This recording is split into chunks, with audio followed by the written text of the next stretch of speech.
lah jenengan Ibu, karena dari berapa calon pendeta saya pikir sudah belasan ya, kok ya mungkin hampir 20-an calon pendeta kesini, hanya belum yang diantar kayak gini.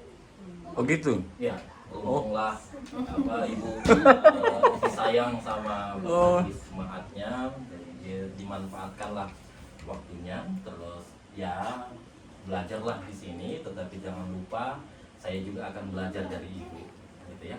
Jadi saya pasti akan belajar banyak dari Ibu juga.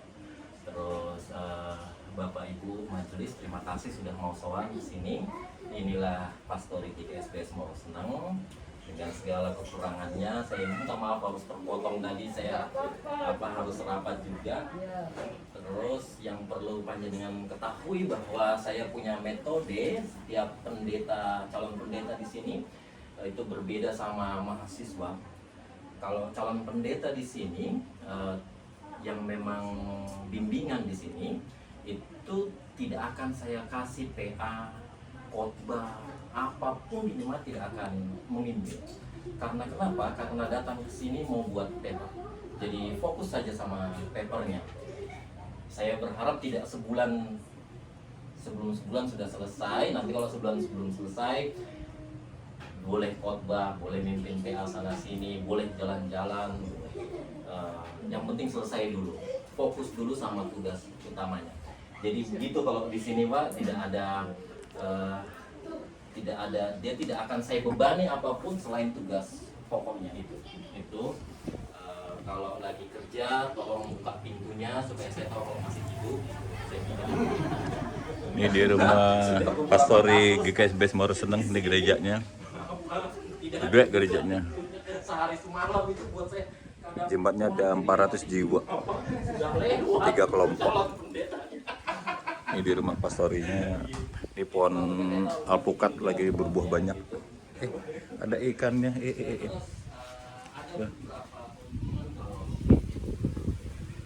Bisa memotong waktunya saya kapan. Tapi kalau Zoom baru-baru ini kan sudah selesai juga calon pendeta dari Sri Bawono baru aja selesai. Sumber Hati baru selesai kemarin, Mbak. Paling baru seminggu yang lalu.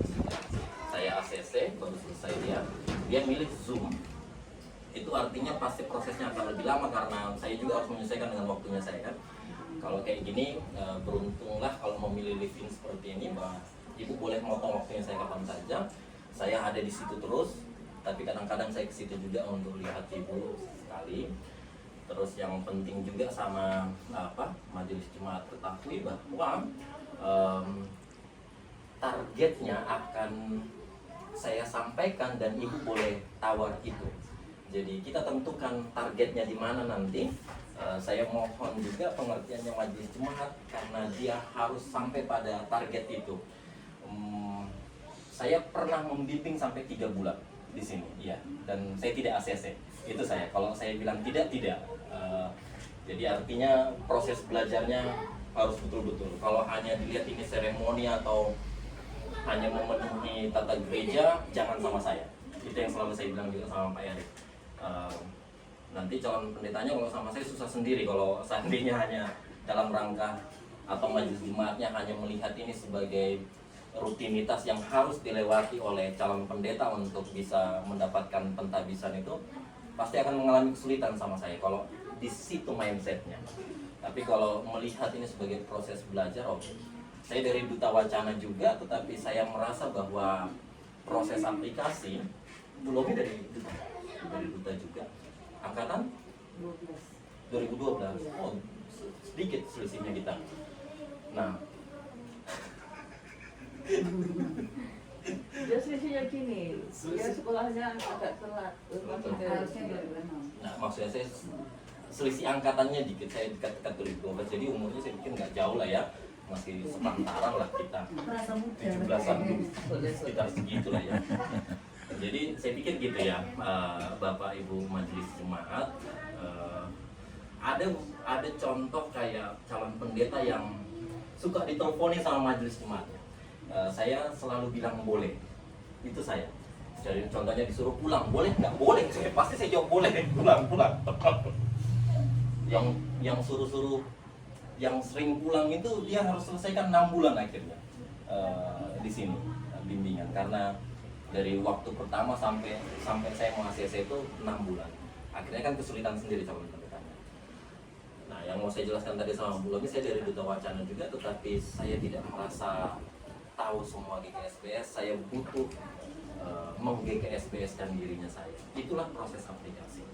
Jadi di dalam rangka dia meng-GKSBS-kan dirinya, maka harus ada aplikasi supaya dia menjadi GKSBS. Nanti setelah itu ada proses berikutnya yang disebut dengan bimbingan. Itu mata-mata bimbingan adalah eksplorasi diri. Jadi kira-kira begini, saya ikut buat tata gereja itu. Jadi kira-kira begini, mahasiswa itu di kampus itu dia mendapat segala sesuatu, apalagi S1 itu dia mendapat segala sesuatu yang sifatnya umum dan itu luas sekali. Maka ketika dia masuk ke gereja, dia akan mengalami proses aplikasi. Dia akan mengenal lebih dalam tempatnya dia melayani Tuhan itu di gereja mana. Baru setelah itu nanti dengan fondasi itulah dia akan mengeksplor dirinya. Itu nanti dibimbingan dan itu yang akan dipakai seterusnya. Maka aplikasi menjadi penting sekali dalam rangka menentukan dasar dia nanti bagaimana berpelayanan di GKSBS. Kira-kira begitu Bapak Ibu, sekali lagi terima kasih panjenengan sudah sayang sama Bu Lomi. Saya pikir ini bukti jenengan sayang saya sama Bu Lomi, saya senang. Saya jarang diantar-antar gitu sama majelis. Saya sering antar-antar majelis.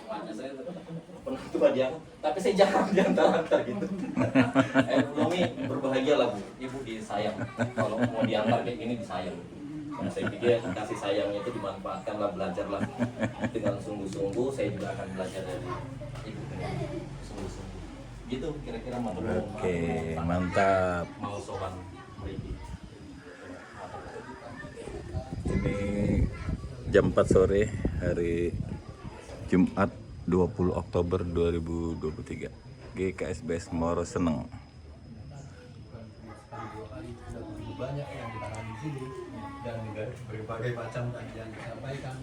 Ya ada yang bisa cepat, ada yang lambat, itu tergantung daripada seorang itu sendiri memahaminya. Tapi Pak Lomi bisa menyampaikan ini sedikit nih.